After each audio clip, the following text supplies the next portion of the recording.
Well, I'm the best corner in the game. Don't you ever talk about me. Picked off. It is Richard Sherman. It's picked off by Sherman. Now, buckle up. Here he goes. And it is intercepted by Richard Sherman. Broken up. Picked off. This game is over. Hey, everybody. It's your boy back at it again. The first episode. I hope I caught you by surprise. Kind of sizzling. This episode. Back at it again with my boy, Mitch Eisenstein. We're going to give you the behind the scenes of this crazy week I just had. Obviously, we're going to have my boy Von Miller on, fellow 2011 draftee, the man, the myth, the legend, all-decade team, all that good stuff. We're going to get to it. But first of all, let me tell you how it went. It was crazy. It was crazy. Please do not think it was planned this way because it was not. Come in on a Wednesday. We have a plan. Hey, going to ease you in. We're going to practice. Going to learn the playbook. New playbook, new system, new team, new city. A lot of things going on. Feel comfortable. I'm learning the playbook. I learned pretty fast. We're pretty banged up. They say there's a chance we may dress you, keep you up, let you see, what happens. We one injury away, you may have to come emergency. Later on in the week, I practice more. I feel more comfortable with the playbook, more comfortable in the scheme. And then I think it's more likely of the chance of me kind of rotating in. I may get a few reps on game day or the day before the game. We have a conversation. I feel comfortable. They ask me, do I feel comfortable starting? I do. I'm a competitor. I'm going to go out there and give it my best shot. No promises. This is 3 days of practice. So, can't promise you anything because I don't know exactly what I got because I haven't played preseason, no training camp, no OTAs. So I don't know what my legs have in them, but I'm going to give you what they have. We get out there on game day, I fill it out, make a few tackles, feeling pretty good. Then CD goes down, and that was tough. That was really tough because at that point, the plan kind of just went out the window. There's no subs at all at that point. And it's like, hey, you got to go soldier it out. And I respect it. I'm not a coward. I'm not scared of the moment. I'm going to give it what I got. And so I play, wasn't my best work. Some of the games I felt in rhythm, but by fourth quarter, my legs were pretty much shot. They had shot all the juice they had. Had given them everything they got. And, I gave up a few grabs. I got to get my feet out of the ground, make better reads. But thank goodness for my teammates. Thank goodness for awesome teammates. The linebackers did a fantastic job flying around. The D-line, Vita, Shaq, and the boys, they did a fantastic job. Will, Levante, and Devin, they did an amazing job. And then my safeties. These young safeties are outstanding. Lil Twan and Mike, and of course Jay White. Jay White, man, is a missile. I've rarely ever seen anything like it. I mean, he destroyed so many plays by himself. It was crazy to watch, and they did a great job communicating, making sure that I knew the plays, knew what we were in. They were really poised, man.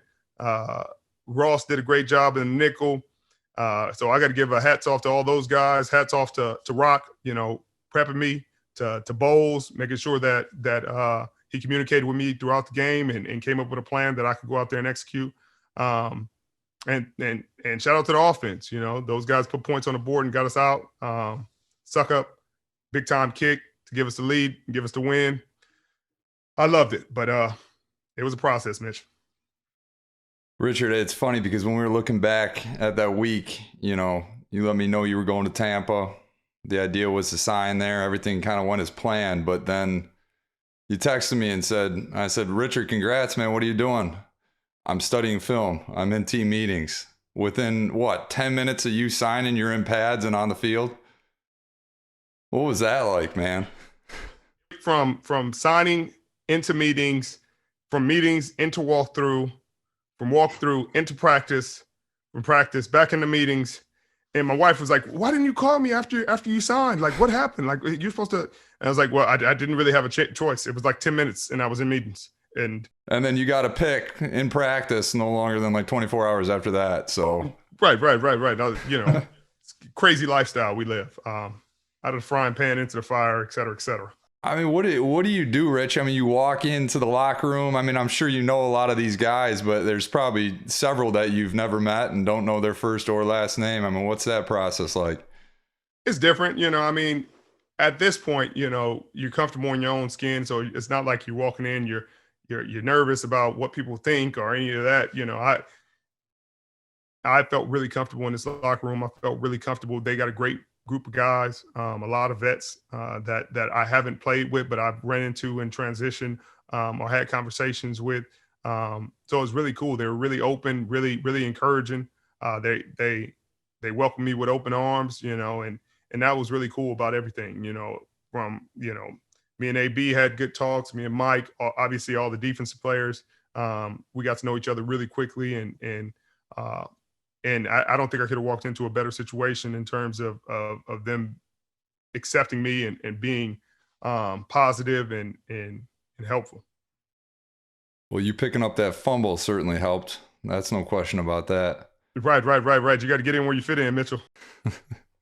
Richard, this week, a lot of it obviously was huge for you getting a new team, but this week was really, I think, from the nation's perspective about Tom Brady. Like, what was that? I mean, being part of the team and being his teammate in that moment, seeing him break the record and go back to Foxborough. What was that experience like for you?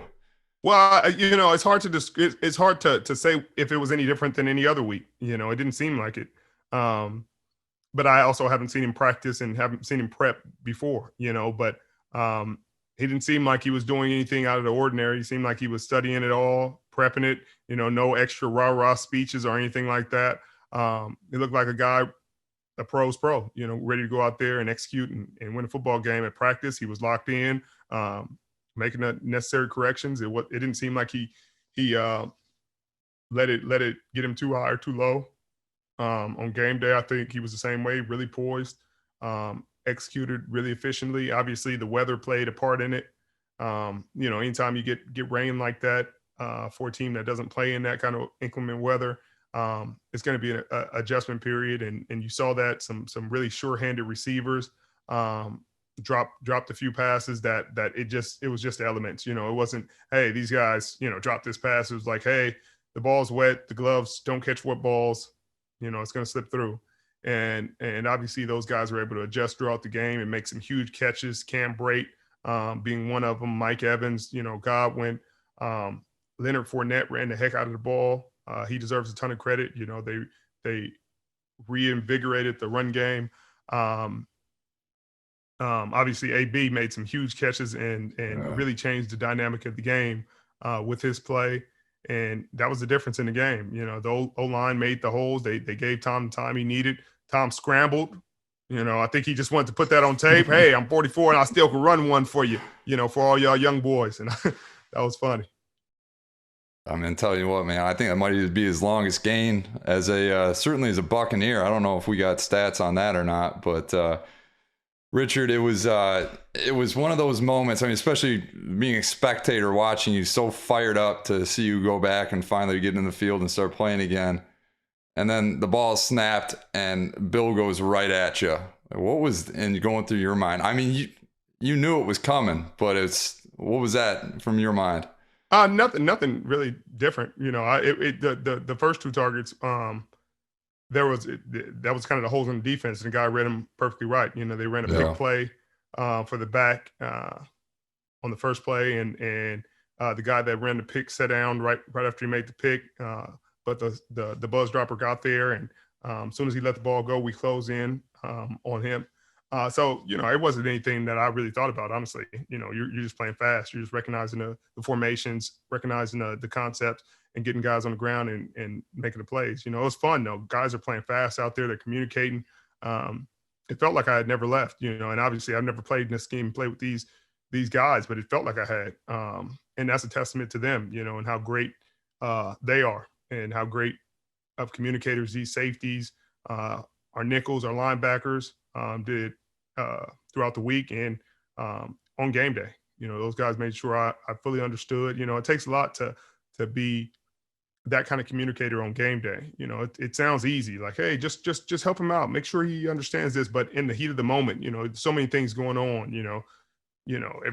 he's kind of throwing you in the fire, and everybody's in the fire together. And while they're in the fire, they have the poise to be like, hey, you all right? Hey, this is what we're running. You got it? You need anything? Okay, cool. Bang, we locked in. And Do you feel like they were over communicating towards you just so you could pick up more on their No, terminology? they weren't over communicating, but they were very deliberate about it. You know, they were very deliberate about making sure I had the calls and meeting eyes and making sure I wasn't lost out there. What were your thoughts after playing against Mac Jones? I mean, what do you think about him and his future? I think he's going to be great for what Bill wants to do. You know, very complimentary to their offense and to their defense. He makes good decisions. He's poised in the pocket. He takes hits and stands up, stands in the pocket. Doesn't make a ton of mistakes. Doesn't force a ton of things in there when they aren't there. And that's what they need. You know, obviously, you know, he has a long way to go and you know, just terms of learning the game and things. But for a rookie to come in there into this situation and thrive the way he has, you know, is a testament to him and the system and McDaniels and those guys and the work they put in. No question. You know, obviously the injury bug seems to be going around quite a bit, and unfortunately a bit Tampa secondary yet again. I mean, what's going to happen with Carlton seeming to be down for a bit now, and you know, how does that change your role? You know, I have no idea. That those things you know, we still don't have the answers to. You know, we won't have the answers until later in the week. But it doesn't really change what I do. You know, I plan to play, plan to continue to prepare like I'm the starter, continue to get my sea legs under me, continue to watch the tape and prep. You know, it's kind of next man up mentality in this league. And, you know, obviously there's going to be a time where we get Sean and we get CD back. And that'll be huge. But until then, we got to weather the storm and continue to go out there and play at a high level. Once you have a couple weeks under your belt, Rich, how good do you think this Bucs defense can truly be? I think the sky's the limit. Obviously, you see the front seven and even the safeties, because the safeties are huge in the run game, limiting the Patriots to negative a yard, I think. And that goes everybody in the front is making a difference. Will, Nacho, Vita, Shaq. When JPP comes back, he's going to be huge. I think they all have a huge impact on the run game. The linebackers obviously make a huge impact. The rook, Tryon, is fantastic. Had 2 sacks in the game, so you can't leave him out. I think they take a huge amount of pride in that. Jay White made some unbelievable TFLs. He's going to start to hear his name mentioned with some of the top safeties in the league if he keeps playing like that, because he plays so fast and relentless. But you can see they take a lot of pride in that. And I think once we get all on the same page and just have the reps together, it can be pretty good. We saw some things out of you. Obviously, you've blitzed in your day, but it seems like you were part of the blitz plan a little bit more. And it was fun seeing you trying to get after the quarterback. What's your over-under for sacks on the year from Richard Sherman? I'm curious to know. Well, I got 2 on the career. You know, Todd was messing with me during the game. He's like, man, you got to work on your pass rush moves. I was like, well, since I never rushed a passer, you know, it's one of those things that part of my game that I've never really taken the time to perfect. But I'll definitely work on it now. But it's fun, man. It's fun. It's fun playing in Todd's system, man. He's so creative in the way he brings his pressure, the way he draws it up. And it's exciting to be a part of. It was exciting. It was a challenge for my mind, obviously, you know, never being played in this style of defense. But it's fun. It's fun. It makes sure, you know, it's very unorthodox. It's unpredictable. There's no way they have any idea where the blitz is coming from. So, I mean. Well, I'm going to set the friendly over under at 3.5. So. Right. I like that. I got 2 on the career. You know, if they keep bringing me like this, I got to be able to get 3. You got to. No question about it. Well, we got a fun guest today, Von Miller. I don't want to hold you guys up too much longer. Richard and Von Miller next up on the podcast. Thank you guys for joining. This is the Richard Sherman Podcast, brought to you by SuperDraft Fantasy, the official fantasy partner of Caesar Rewards. Listeners get their first $5 SuperDraft contest for free with the promo code PFF at registration. This year, SuperDraft is unleashing the Super 15, a game that everybody has seen. You know, you've seen the memes, you've seen the pictures, et cetera, but nobody's ever been able to play up until now. You You get the $5 player, the $4 player, the $3 player. You know the game, and you get a chance to compete against me. Every week, I'll pick my team on this show, and if you can beat me, you can win some cash rewards and other prizes. No credit card required to claim your free game. Simply download the SuperDraft app on the App or Play Store. Use code PFF when you create your account and play your first $5 game free. Offer only eligible for new accounts. SuperDraft paid fantasy contests are available in 34 states. Must be 18 or older to play. Visit superdraft.io for eligibility restrictions. All right, Von. Appreciate you coming on. This is a crazy season for me. You know, I'm coming in week 5 into the season. It's kind of crazy. Different team, different system. But for you back at it, still hunting boys down. How you feeling? I'm feeling pretty good, man. You know, after missing a whole, season, due to injury is, it was tough. But, to be able to get back and play a couple of games and play well, it's been good. Honestly, whenever you're going through rehab and stuff, that's all you think about is like, man, I can't wait to get back on the football field. And then whenever you get back on the football field, it's like, it's just business as usual. You really don't think about the rehab process. You're only thinking about getting more sacks, getting more wins and the next team coming up. That's where I'm at. Right, man. Hey, I'm hearing a lot. I know you hearing about this taunting rule, man. What you thinking about this, man? It's ridiculous to me. I mean, they're doing way too much. You know how whenever the NFL they put like an emphasis on a certain topic, then like a couple of years ago they put emphasis on the pass rusher. From my point of view, the pass rusher like lowering his head during bull rushes, right?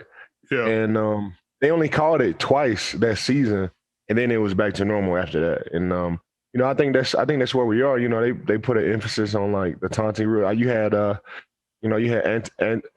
Anton Winfield, in the Tyreek Hill situation, and that kind of lingered on from the game that they played during the season into the Super Bowl. And I think coaches, they put like an emphasis on it, and they just want to see some flags. But they throwing a shitload of flags, and it's been crazy. And it's a 15-yarder too, but it's just one of those things. You just gotta get through the season. You gotta watch the trash. I really don't like talk to guys during the game anyway. I just do my job. Whenever I get a sack, then I just like run off. I never really have I never really have anything towards any of the players that I'm playing against. I never even talk to them like that. So I feel like I'm in the clear whenever it comes to taunting. What do you think about it? Man, I don't like it because, just some of the ones I saw called, it's like the dude is just really getting hype on the play. He ain't really showing the dude up or nothing. He just hyped that he made the play. It's hard enough to play in this game. It ain't like the dude in his face like, It's like, hey, bro, like I did that. You know what I mean? Like, and they still calling a flag on him. So it's like, if y'all trying to police the emotion out the game, you're going to have a hard time, and that's the part that I'm concerned about, is that if they policing the emotion out of football, we're gonna have a terrible game in a little while. But a rule I do want to see is them do something about y'all chipping. Oh, like they be trying to kill y'all. Oh my geez, thank you, bro. I've been, I said that for the longest. They made an adjustment to like the cutting like outside the tackle box this season, which is cool. Like on screenplays, like the guy, the offensive lineman can't come cut you, and it's vice versa too. Like a DB or safety or linebacker, they couldn't come, cut the offensive lineman or anything. So I think that's safer. But they paying a lot of pass rushers a lot of money. They paying, Joey Bosa and Myles Garrett and all of these guys a lot of money. I think it's gonna take one of the guys getting hurt like on a chip for them to really take notice to like how dangerous the chip is. I'm looking at the offensive lineman, I'm rushing. And all of a sudden I got a running back coming up and he hit me in the ribs or, hitting me in the shoulder pads. Some of these guys get depleted. Some of these guys had their feet in the air whenever they get chipped. Sometimes they had a tight end out at the number 1 position and they motion them in. Like, as a pass rusher, you're looking at the tackle through the quarterback and the running back. You're not looking like outside on the number 2 receiver and the number 1 receiver. So when they motion these guys in, it's really like a blindside hit. So Exactly. And they took blind sides out of it. They took blind sides out of it. So it's like, how are y'all not going to take this out? Y'all going to say, hey, blindside blocks are health and safety. We need to protect y'all. And y'all going to let these dudes, like some of these hits, bro, are like, bro, these tight ends are wearing these boys out. And it's like, come on now. He couldn't have hit him square like that and got that same result. And I've been saying this, of course, I'm a pass rusher, but I've been saying this since 2014 that they need to do something about it. I think eventually they will. It's other ways to block defensive ends and pass rushers on the outside without tipping them. You can put a tight end in. You can put a tight end just in the area of where he wants to rush. That's enough for him to like change his path to the quarterback. You don't really have to like tip guys on the outside to have an effective play and have effective quarterback plays. I'm right there with you, bro. Right. Yeah, that's one of them ones.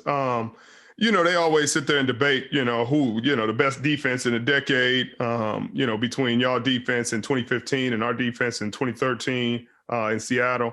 But I'm not about to sit here and debate. We both biased as hell. So, but in terms of creating a defense, which one do you think you'll go with first? You going with the pass rush, the front seven, or are you going from the back end? And obviously, again, you biased, I'm biased. Pass rush and coverage go together. So you can't have one without the other. You can have a great secondary with no pass rush, and they'll be able to find holes. And you can have a great pass rush without a great secondary, and they just get the ball off super quick, and it still be big plays down the field. So I honestly think pass rush and coverage go together. It could be a safety, it could be a tackle. It's other ways to get, pass rush done. It doesn't always have to be an outside linebacker, defensive end. It could be a corner, it could be, a coverage, linebacker as well. So there's so many different ways to get it done, but, you got to start with, the pass rush and the DB. Sometimes you might get a lockdown corner first and you go get the pass rusher next. So you might already had the pass rush and you get the lockdown corner or the lockdown safety next. But, they go together. And I think, the game is shifting a little bit because you got all of these receiving tight ends, these receiving tight ends that really change the game. You can get a couple of wide receivers and you have a couple of DBs and you can lock that up. But I think the wild card really is, the receiving tight end. They create so many different mismatches down the field and so many different mismatches with linebackers, safeties. You got to have a corner, you got to have a lockdown corner, you got to have a lockdown safety. Right. You got to have a pass rusher, and you got to have a linebacker that can run and tackle, and he can cover. I think those are some of the key elements to having, a great defense. And they come in all different, shapes and sizes and forms, and interior rushers and outside guys, and you got big corners, little corners. But rush and coverage go together. You got to start with those guys. Yeah, you're right. But since we came in, what is it, 11 years ago now? Damn, we old. 11. I really don't like saying it. I really don't like saying I'm old because I don't really feel like old, and I think mentally I don't feel old, and I think that allows with like the physical aspect of it, because I feel like once you start feeling mentally old, like then like the body follows that.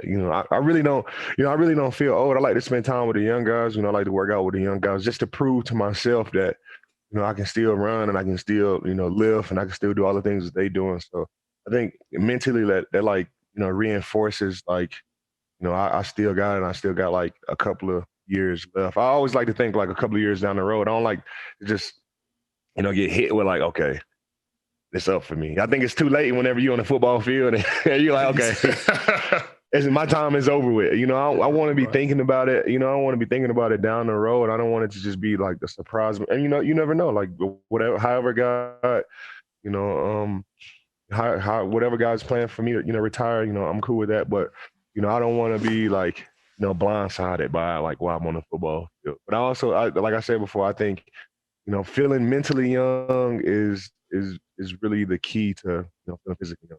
Do you think the year off, kind of helped you like redevelop that hunger and re-spoke the fire and restoke it and hype you back up? Yeah, I think it did. Whenever you get hurt, I watched a lot of football. I watched every single play of the 2020 season. Here with DirecTV, and you got Sunday Ticket, and you got Red Zone and all of this stuff, man. I saw every single play from Thursday to Monday, and you see all the guys like making plays. You see the Aaron Donalds, the Myles Garrett, Khalil Mack, and Joey Bosa, and Nick Bosa, and JJ Watt, and you see all of these guys making plays, and you're like, man, like I got to get back out. Like I got to get back there. I got to get back out there. I got to get back to what I do best. And in 2019, I didn't really have the season that I wanted to have. So in 2020, like I just worked overtime and I like grinded, and I worked with like a mental coach, and I went back to the table, and like I looked at the way I was training, how much I was training, my nutrition. I just went back to the drawing board, and I really just started over, in a sense.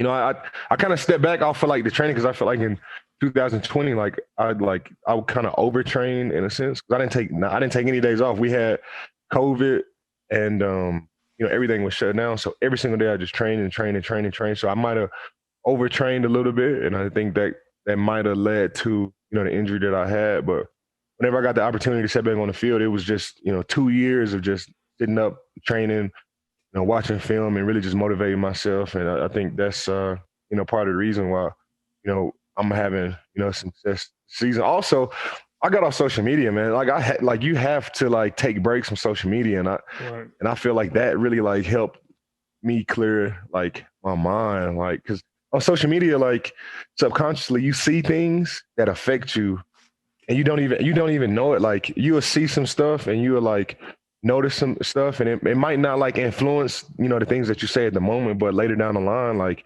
you like, say for instance, you might see like a guy like get a new contract, and then now all of a sudden you thinking like, I need a new contract. Like it's about time for me to get a contract. Or you see a guy like get a car or something, and you're like, man, you know what? Like I can go get a new car too. And it's things that you shouldn't even be thinking about, And I found that my attitude is really like even and consistent without being on social media. So that was one of the biggest things that I did too this season. That's a great point, because I mean, even the negative energy, because social media is just such negative energy constantly, and you'll be sitting there going through your tweets, and you'll have 100 positive tweets. Hey, you're the man, you're a great player, man, biggest fan, yada yada. Then you have one dude to say you suck, like you're fucking terrible. That's why you blew your knee out, and you could be like, in reality, you be sitting there like, man, I give a damn about them, but somewhere in your brain it triggers. You know what I mean? Somewhere back there deep, it taps, and it either pisses you off or motivates you, but if you in a down place, like mentally, it might actually touch you a little harder than it normally ever would, depending on 100%. Where you're at. And man, you brought up Kobe passing, man. That was a tough day for me, boy. That was a tough day.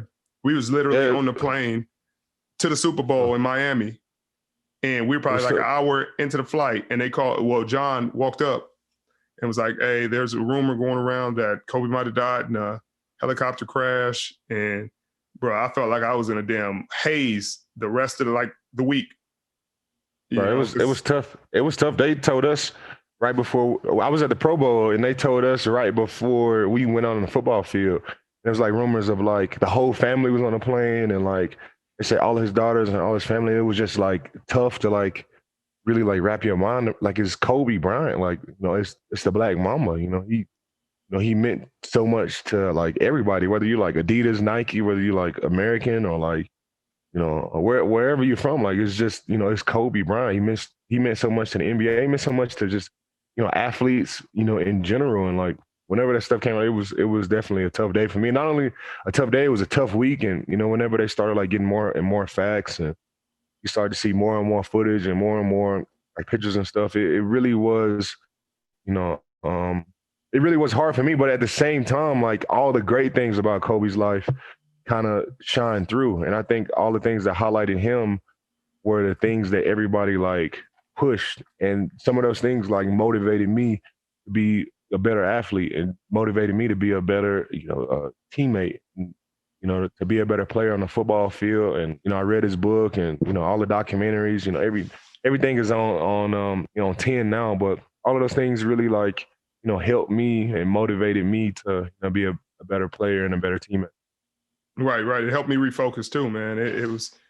It's crazy how things like that could change you, and you feel like, hey, we've reached the pinnacle in a lot of ways of our sport and what we were able to accomplish, and you feel like there's more to get, and you feel like, hey, like maybe I haven't perfected it in a way. Maybe I ain't obsessed with it the way I thought I was. Let me go redo it, at least for me. You know, I can't speak for nobody else, but it really helped me relock back in. And back to you saying, like, stepping away from the game, you know, just even watching the season this year, you know, from the couch, you know, being a dad and doing all those stuff, but watching it and you're like, bruh, I could still go out there and change the game. Like, and it's frustrating to not be able to go out there and have the impact you used to make it. And that's why I'm grateful for the opportunity I got now, because I get to go out there and show it again, you know, get to prove it to everybody else, but prove it to me.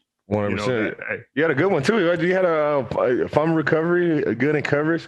You back playing back on the team with Tom Brady, and you know you got a good pass rush over there with JPP and Shaq. Shaq, that's my guy. And you got two great inside linebackers too, and that's always nice as well. So you got a good situation over there. They got Vita. You would love to play with Vita, boy. Vita. Yeah, he's crazy. When they run in them games. When they run them games, he literally, you might see the tape somewhere down the line. I'm sure y'all watch it, but they were running a game and he took out the whole right side of the line, and Tryon just came through untouched for a sack. I was like, bro, I ain't never seen nothing like that in the league. That's crazy. It's crazy. Yeah, he's so big. What is he like? He like 350, 355? Yeah, exactly. And he moving. He's moving too. He's a pass rushing 355. That's always nice. Right. Well, shoot, y'all got a new quarterback situation too. Y'all got Teddy Two Gloves, boy, out there leading the ship. What you think about it? I love Teddy. I love Teddy, man. You know, he, you know, people forget, like when he was with the Vikings, like he was in the race for like MVP. Like, you know, he was setting the league on fire. And then when he went to the Saints, you know, he had an injury, and then he got back from the injury and he went to the Saints. Like he played under Drew Brees, you know, so he's had a lot of experience. You know, he's got a lot of knowledge of the game. He can make all the throws. You know, back in Carolina, he had a squad last year with Carolina as well. But you know, Christian McCaffrey got hurt. He was, you know, 75% of the offense. So you know, he had a tough situation in Carolina, and now we got him, and we got a stacked team. You know, we'll get Jerry Jeudy back, and you know, we got Cortland Sutton and Tim Patrick and Noah Fant and Alberto and all of these guys. And you know, I think you know, he got kind of dinged up in the game, but you know, whenever we get him back, you know, he's just a game changer, and it's always good to have stability from the quarterback position like that. You know, that is one of those positions that you have to have it to be competitive, you know, in this league. You know, everybody says, you know, you can win games on defense, which is true. Like you can win a couple of games on defense, you know, and you can win a couple of games like running the ball, and you know, you can win a couple of games, but to be consistent and have a sustainable like offense that goes in and makes plays week in and week out, you have to have solid quarterback play, and that's what Teddy was able to get us whenever he was people. That's what people didn't realize, and I don't think that how many weapons y'all got, bro. Y'all got big time weapons. Y'all receiving core, once they start getting in the ball in their spots, bro, is gonna be one of the top out there. You know, I mean. It's crazy. I remember we came and did the joint practice with y'all, and I think 19. And, you know, I didn't know then, you know what I mean, what y'all had until I did. So we getting them one-on-ones, and I say, oh, wait a minute. These boys got some dogs. Yeah, they got George Payton and, you know, John Elway did a great job of, you know, building the team up. And, you know, we started to win a couple of games. We lost to the Ravens on Sunday, but, you know, even in that loss, like we still, you know, you don't like to have more victories or anything like that, but we still play. I feel like we still play solid football. You know, defensively, Lamar Jackson. There is not another player like that in the world. Like you got Patrick Mahomes, you got Lamar Jackson, and these guys play the quarterback position in such a unique way. You know, you have the traditional greats like like Tom Brady and Aaron Rodgers and all of these guys, but Patrick Mahomes, Russell Wilson, Kyler Murray, and Lamar Jackson, and Deshaun Watson. These guys, they change the game so much, and Lamar Jackson does so much with his legs that he can really just do anything at any given time. And I felt like we really played that game defensively, in a great way. We still gave up 100 yards rushing. I mean, we still gave up 100 yards rushing and 300 yards passing, but it wasn't like, we gave up 180 yards on two plays, like on 3 plays, like 3 bombs. That was 180 yards passing right there. So, when you look at it, it seems like, it's a little bit different than how the game was actually played. But, now we got the Pittsburgh Steelers. We got a normal football team. And, when you're playing the Ravens, that's a team that you got to play like a couple of times just to like, figure them out. Like you just can't like play them one time. Like, and we'll see those guys again down the road. But now we got, a Pittsburgh Steelers team, and then we're back to playing normal football. We're going against, Big Ben and, Juju and all the guys on offense. Defensively, they got, Cameron Hayward and, and TJ Watt and Joe Hayden and all the guys. And we're back to playing normal football. And I feel like if we can play the type of football that we've been playing the first, couple of weeks of September, we'll be good going into Pittsburgh. Yeah, I mean, Big Ben ain't going nowhere. He's just heavy as all get out. But in y'all division, boy, y'all got some quarterbacks. Mean, even Herbert is developing into something special. Yeah, he is. So it's just cool. It's cool to see the young quarterbacks that they're bringing in develop into what they're developing into. I always thought Herbert was going to be nice coming out, but he surprised me with how quickly he got on. Yeah, I think he showed everything that he showed all the talent, and he showed everything that would make him great. I just don't think people like paid attention to it like how they should. Like you see, like he had a crazy combine. He had crazy numbers. He had crazy footage in college, and I think people just get so caught up in like Patrick Mahomes, and if it's not Patrick Mahomes, then it's not like the next. It's not great. And Justin Herbert, he's definitely great, and you got Derek Carr in the division and Patrick Mahomes. We definitely have a super tough division, and we got to play solid team football to go out there and compete with these guys for sure. When you come free, going at like Big Ben, because I never rushed a passer and I ain't never had tackling, but I hear he tough to get down and wasn't miss a sack because he hanging off the arm and he let it go. Like, do you approach it different or is it all the same? Yeah, I think Big Ben, he's just known for like shrugging off guys, and he's known for like stiff arming guys, and you got to tackle his arm and all of this stuff. But I think, in these later years, like, I think this has got to be year like 20, for like, it's got to be like year 20 for Big Ben. And though he's still effective, but I don't think he's really trying to take those hits like that. I don't think that he's really just trying to like shrug off guys and like stiff arm guys and go crazy out there. I think, he's really, really dependent on the offensive line and the receivers to like do their job. Instead of just him like, breaking like 5 or 6 tackles and throwing the ball 75 yards. I think he's just more. I think he's regressed more of just being the quarterback that he needs to be for his team. I don't think he's trying to do more than just his job and run around and scramble and all that stuff. And I mean, that may be wrong. Like we might get in the game and Big Man might, see this interview and like, turn up and go, and go like super crazy and start stiff arming guys. But from the film that he's shown, like of late, he's just trying to, he's not trying to really get hit like that, and he's trying to just make all the throws for his guys. Right. He getting the ball out quicker, I think, now than he ever has. Yeah. Because for that reason, he ain't trying to take no hits. He ain't trying to stand in there and deal with all that. Well, I appreciate you, Big Bon, man. It means a lot for you to come on here for me and chop it up. I ain't gonna hold too much more of your time. Let you get to your golf game.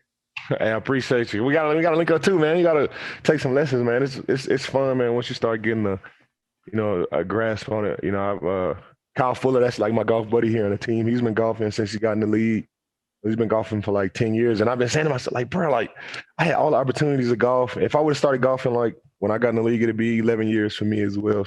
It's just one of those things that it's just so much fun, especially when you go out there like with your boys and you hitting them straight. Or you're not always gonna hit them like straight. Like it's gonna be something that you hit that like kind of carry you over to like, the next time that you go. And that's where I'm at, man. It's so much fun. Golf courses are so beautiful. Like guys like us, we got, access like to so many different places that, normal people wouldn't, be able to have. And it's just such a huge blessing to, really just, kind of detach from, everything that's going on, leave your cell phone in the car and go golf for a couple of hours. So it's one of those things, man. And I appreciate you for having me on the podcast, man. If you, you ever need me for anything, rush and coverage, I always go together, bro. Yes, sir. It's all love. And I'm going to take some lessons this offseason. And after I take a few lessons, I'll come play with you. For sure. All right, Sherman. I appreciate you, brother. Talk soon. Thanks, bro. I appreciate you, man. Yes, sir. Hey, everybody. This is week 2 of the SuperDraft Super 15 contest. It's your boy, Sherm. I got to get my picks in. My first pick, high money, QB, my teammate now, Tom Brady, PFF's highest graded quarterback. Come on, I have to go. I feel like that's a safe bet. I feel really good about that. Next, I'm gonna go $4. I'm spending a lot of my money early. Just bear with me. I'm going Devontae Adams. They got Cincinnati. He's been the highest graded wide receiver. I'm starting to see a theme here. I'm just keeping up with PFF grades. For $3, now I got $12.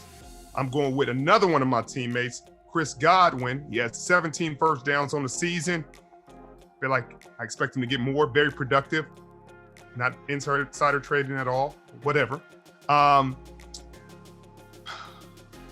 For $2 now, I don't want to spend that. I still got to spend $2. I got $3 to spend. I'm going to go Devontae Smith for the Philadelphia Eagles. He hasn't dropped a pass all season. I'm not, I feel like Hurts is getting in a good rhythm. They're getting a nice chemistry going. Obviously had it in college.